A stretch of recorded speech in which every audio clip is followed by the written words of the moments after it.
Assalamualaikum warahmatullahi wabarakatuh. Perkenalkan, nama saya Amanus Mawardani dari Kamus ITB AS Indonesia, kelas IGCA 1 dengan NIM 2020-46. Di sini saya akan mempresentasikan implementasi prinsip keuangan syariah menjadi produk perbankan syariah. Yang pertama, saya akan mempresentasikan lembaga keuangan syariah. Lembaga keuangan syariah adalah lembaga yang mengimpun dana dari masyarakat dan menanamkannya dalam bentuk aset keuangan lain, misalnya kredit, surat-surat berharga, giro, dan aktiva produktif lainnya. Yang termasuk dalam lembaga keuangan adalah bank dan lembaga keuangan non-bank. Dan lembaga keuangan syariah adalah sebuah lembaga keuangan yang prinsip operasinya berdasarkan pada prinsip-prinsip syariah Islamiyah. Dan di sini saya juga akan mempresentasikan prinsip-prinsip sistem keuangan syariah. Yang pertama, pelarangan riba. Yang kedua, pembagian risiko. Yang ketiga, menganggap uang sebagai modal potensial. Yang keempat, larangan melakukan kegiatan spekulatif. Yang kelima, kesucian kontrak. Yang keenam, aktivitas usaha harus sesuai syariah. Dan prinsip hukum perbankan syariah yaitu yang pertama, prinsip kepercayaan adalah suatu asas yang melandasi hubungan antara bank dan nasabah berusaha dari dana masyarakat yang disimpan berdasarkan kepercayaan. Dan kedua, prinsip kerahasiaan, segala sesuatu yang berhubungan dengan keterangan mengenai nasabah menyimpan dan simpanannya. Prinsip ini timbul dari tujuan untuk melindungi kepentingan nasabah bank agar terlindungi kerahasiaannya yang menyangkut keadaan keuangannya dan data pribadi nasabah.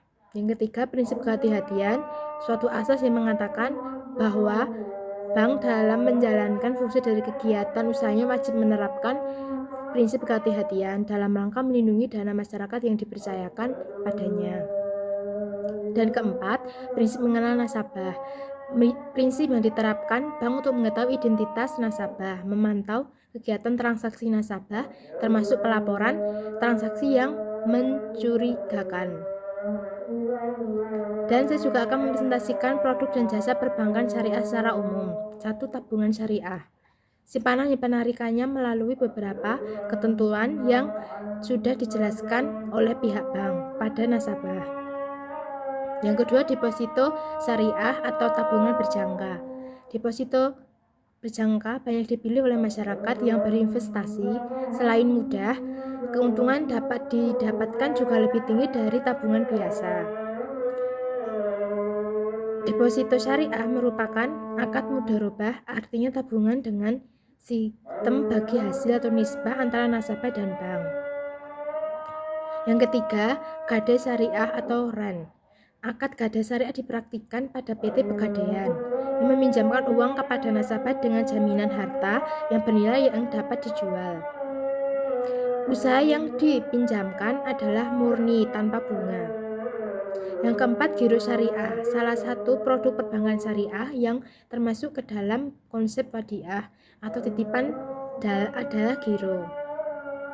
Secara umum, giro adalah simpanan yang penarikannya dapat dilakukan setiap hari, setiap saat dengan menggunakan cek, biliet, giro, sarana, perintah bayar lainnya atau dengan pemindah bukuan.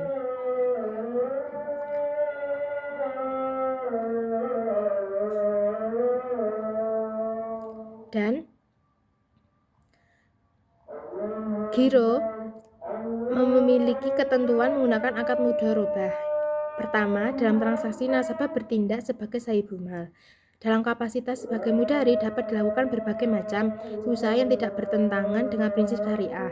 Modal dinyatakan dengan jumlahnya dalam bentuk tunai dan bukan piutang. Pembagian keuntungan harus dinyatakan dalam bentuk nisbah dan dituangkan dalam pembukaan rekening.